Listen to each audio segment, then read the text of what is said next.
Hi ಎಲ್ಲರಿಗೂ ನಮಸ್ಕಾರ. ಈ ವಿಡಿಯೋದಲ್ಲಿ ನಾವು ಅಪ್ಕಮಿಂಗ್ ಎಕ್ಸಾಮ್ಸ್ಗೋಸ್ಕರ MCQನ ಡಿಸ್ಕಸ್ ಮಾಡೋಣ.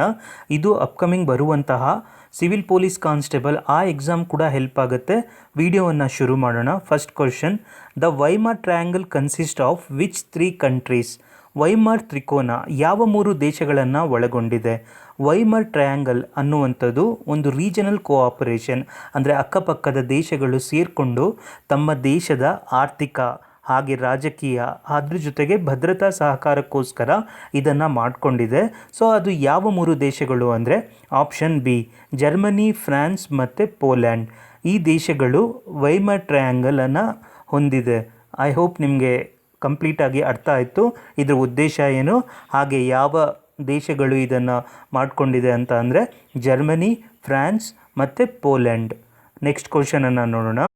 The United Kingdom agreed to transfer sovereignty over Diego Garcia to which country? United Kingdom Diego Garcia ಮೇಲಿನ ಸಾರ್ವಭೌಮತ್ವವನ್ನು ಯಾವ ದೇಶಕ್ಕೆ ಹಸ್ತಾಂತರ ಮಾಡಲು ಒಪ್ಪಿಕೊಂಡಿದೆ? ಇದಕ್ಕೆ ಸರಿಯಾದಂಥ ಉತ್ತರ ಆಪ್ಷನ್ ಸಿ, ಮಾರಿಷಿಯಸ್. ಸೊ ಈ ದೇಶಕ್ಕೆ ಯುನೈಟೆಡ್ ಕಿಂಗ್ಡಮ್ ಅವರು ಅಲ್ಲಿ ಇದ್ದಂತಹ ಒಂದು ದ್ವೀಪ ಡೈಗೋ ಗಾರ್ಸಿಯಾ ಅಂತ ಇದನ್ನು ಟ್ರಾನ್ಸ್ಫರ್ ಮಾಡಿದರು ಮಾರಿಷಿಯಸ್ ಅವರಿಗೆ. ಸೊ ಇದ್ರ ಬಗ್ಗೆ ಕೇಳ್ಬೋದು. ಸೊ ಇದು ಎಲ್ಲಿ ಬರುತ್ತೆ ಅಂತ ಕೇಳಿದರೆ ಇಂಡಿಯನ್ ಓಷನಲ್ಲೇ ಬರುತ್ತೆ. ಹಾಗೆ ಇದು ಅಟ್ ಪ್ರೆಸೆಂಟ್ ಯಾರು ಇದರ ಉಸ್ತುವಾರಿ ನೋಡ್ಕೊಳ್ಳೋದಂದರೆ ಮಾರಿಷಿಯಸ್ ಅವರು.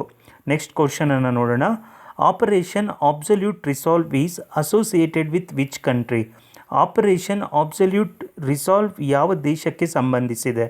ಇದು ಯಾವ ದೇಶಕ್ಕೆ ಸಂಬಂಧಿಸಿರುವಂಥ ಎಕ್ಸಸೈಸ್ ಅಂದರೆ option C, United state of America. ಇದಕ್ಕೆ ಸಂಬಂಧಿಸಿರುವಂತಹ ಒಂದು ಮಿಲಿಟರಿ ಎಕ್ಸಸೈಸ್ ಇದಾಗಿದೆ.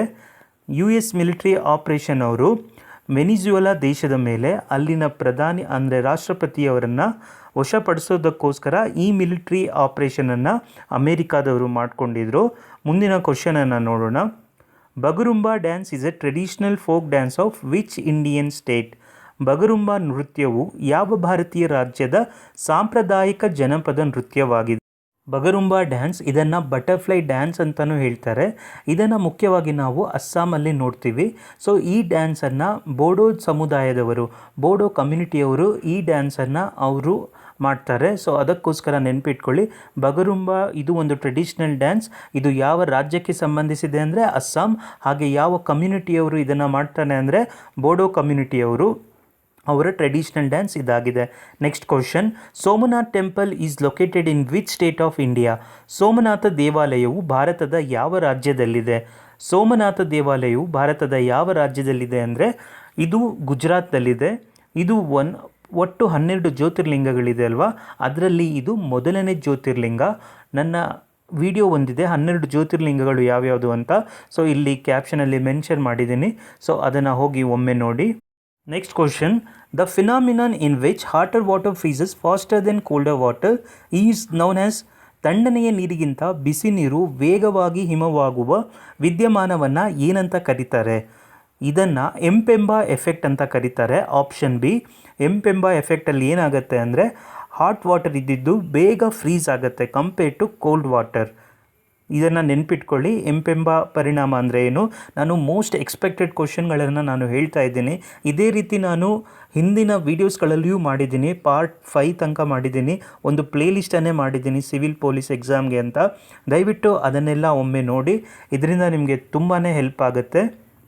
Next question, the carbon border adjustment mechanism, the world's first carbon tax on imports has been implemented by which organisation? ಆಮದುಗಳ ಮೇಲಿನ ವಿಶ್ವದ ಮೊದಲ ಕಾರ್ಬನ್ ತೆರಿಗೆಯಾದ ಕಾರ್ಬನ್ ಬಾರ್ಡರ್ ಅಡ್ಜಸ್ಟ್ಮೆಂಟ್ ಮೆಕ್ಯಾನಿಸಮನ್ನು ಯಾವ ಸಂಸ್ಥೆ ಜಾರಿಗೆ ತಂದಿದೆ? ಇದನ್ನು ಯಾವ ಸಂಸ್ಥೆ ಜಾರಿಗೆ ತಂದಿದೆ ಅಂದರೆ ಯುರೋಪಿಯನ್ ಯೂನಿಯನ್ ಅವರು ತಮ್ಮ ದೇಶಕ್ಕೆ ಇವಾಗ ಬೇರೆ ದೇಶಗಳಿಂದ ಹೆಚ್ಚು ಕಾರ್ಬನನ್ನು ಹಾಕಿ ನಮ್ಮ ಪರಿಸರಕ್ಕೆ ಅದು ಅವರ ದೇಶಕ್ಕೆ ಆಮದು ಆದರೆ ಸೊ ಅದ್ರ ಮೇಲೆ ಟ್ಯಾಕ್ಸನ್ನು ಹಾಕ್ತಾರೆ. ಇದನ್ನು ಯಾರು ಇಂಪ್ಲಿಮೆಂಟ್ ಮಾಡಿದ್ದಾರೆ ಅಂದರೆ ಯಾವ ಆರ್ಗನೈಸೇಷನ್? ಯುರೋಪಿಯನ್ ಒಕ್ಕೂಟ. ಇದನ್ನು ನೆನ್ಪಿಟ್ಕೊಳ್ಳಿ. ಇದು one of the most important question. Already previous ಎಕ್ಸಾಮಲ್ಲಿ ಕೇಳಿದ್ದಾರೆ, ಬಟ್ ಈ ಥರ ಇದ್ರೂ ಎಕ್ಸ್ಪೆಕ್ಟ್ ಮಾಡ್ಬೋದು ಕೆಲವೊಂದು ಕ್ವಶನ್ಗಳನ್ನು. ಇಲ್ಲಿ ಮೋಸ್ಟ್ ಕನ್ಫ್ಯೂಸಿಂಗ್ ಟಾಪಿಕ್ ಕೆಲವೊಂದಿದೆ, ಅದ್ರ ಬಗ್ಗೆ ನಾನು ಹೇಳ್ತೀನಿ ಕೇಳಿಸ್ಕೊಳ್ಳಿ. ಇವಾಗ ಗ್ರಾಮ ಪಂಚಾಯತಿಯಲ್ಲಿ ಕಂಟೆಸ್ಟ್ ಮಾಡೋದಕ್ಕೆ ಎಷ್ಟು ಮಿನಿಮಮ್ ಏಜ್ ಆಗಿರಬೇಕು, ಹಾಗೆ ಲೋಕಸಭಾ ಅಲ್ಲಿ ಕಂಟೆಸ್ಟ್ ಮಾಡೋದಕ್ಕೆ ಎಷ್ಟು ಮಿನಿಮಮ್ ಏಜ್ ಆಗಿರಬೇಕು, ಹಾಗೆ ರಾಜ್ಯಸಭೆಯಲ್ಲಿ ಕಂಟೆಸ್ಟ್ ಮಾಡೋಕ್ಕೆ ಎಷ್ಟು ಏಜ್ ಆಗಿರಬೇಕು, ಇದ್ರ ಬಗ್ಗೆ ಕೆಲವೊಬ್ಬರಿಗೆ ಕನ್ಫ್ಯೂಸ್ ಆಗುತ್ತೆ. ಮೊದಲನೇದಾಗಿ ಗ್ರಾಮ ಪಂಚಾಯತಿಗೆ ಕಂಟೆಸ್ಟ್ ಮಾಡಬೇಕು ಅಂದರೆ 21 ವರ್ಷ ಆಗಿದ್ರೆ ಸಾಕು, ಅವರು ಎಲೆಕ್ಷನಲ್ಲಿ ನಿಂತ್ಕೋಬೋದು. ಹಾಗೆ ಲೋಕಸಭಾ ಎಲೆಕ್ಷನ್ಗೆ ಕಂಟೆಸ್ಟ್ ಮಾಡಬೇಕು ಅಂದರೆ 25 ವರ್ಷ ಆಗಿದ್ದರೆ ಸಾಕು. ಹಾಗೆಯೇ ರಾಜ್ಯಸಭಾ ಎಲೆಕ್ಷನ್ನಿಗೆ ಕಂಟೆಸ್ಟ್ ಮಾಡಬೇಕು ಅಂದರೆ 30 ಇಯರ್ಸ್ ಆಗಿರಬೇಕು. ಸೊ ಇದರಿಂದ ನಿಮಗೆ ಗೊತ್ತಾಯಿತು ಅಂತ ಅಂದ್ಕೊಳ್ತೀನಿ. ಹಾಗೆ ಪ್ರೆಸಿಡೆಂಟ್ ಮತ್ತು ಗವರ್ನರ್ ಈ ಎರಡು ಹುದ್ದೆಗಳಿಗೆ, ಅಂದರೆ ರಾಷ್ಟ್ರಪತಿ ಮತ್ತು ರಾಜ್ಯಪಾಲ, ಈ ಹುದ್ದೆಗಳಿಗೆ ಅವರು ಎಲೆಕ್ಷನನ್ನು ಕಂಟೆಸ್ಟ್ ಮಾಡೋದಕ್ಕೆ ಮಿನಿಮಮ್ 35 ಇಯರ್ಸ್ ಆಗಿರಬೇಕು. ಸೊ ಇದರಿಂದ ನಿಮಗೆ ಏಜ್ಗಳ ಬಗ್ಗೆ ಗೊತ್ತಾಯಿತು ಅಂತ ಅಂದ್ಕೊಳ್ತೀನಿ. ಇನ್ನೊಂದು ಮೇನ್ ಪಾಯಿಂಟ್ ಇಲ್ಲಿ ನೆನ್ಪಿಟ್ಕೊಳ್ಳಿ, ಮೊದಲು ಇಂಡಿಯಾದಲ್ಲಿ ಎಲೆಕ್ಷನ್ನಲ್ಲಿ ನೀವು ಪಾರ್ಟಿಸಿಪೇಟ್ ಮಾಡಬೇಕು ಅಂದರೆ ಮಿನಿಮಮ್ 21 ವರ್ಷ ಆಗಿರಬೇಕಿತ್ತು.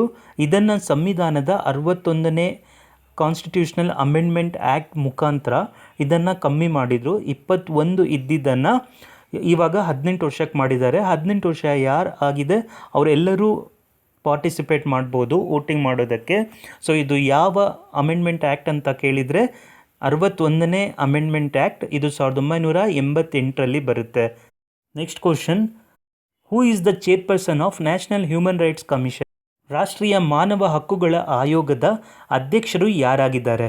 ಕರೆಂಟ್ಲಿ ಇದರ ಅಧ್ಯಕ್ಷರು ಯಾರಾಗಿದ್ದಾರೆ ಅಂದರೆ ಶ್ರೀ ಜಸ್ಟಿಸ್ ವಿ ರಾಮಸುಬ್ರಹ್ಮಣ್ಯನ್ ಅವರು ಮಾನವ ಹಕ್ಕುಗಳ ಆಯೋಗದ ಅಧ್ಯಕ್ಷರಾಗಿದ್ದಾರೆ. National flag of India is designed by whom?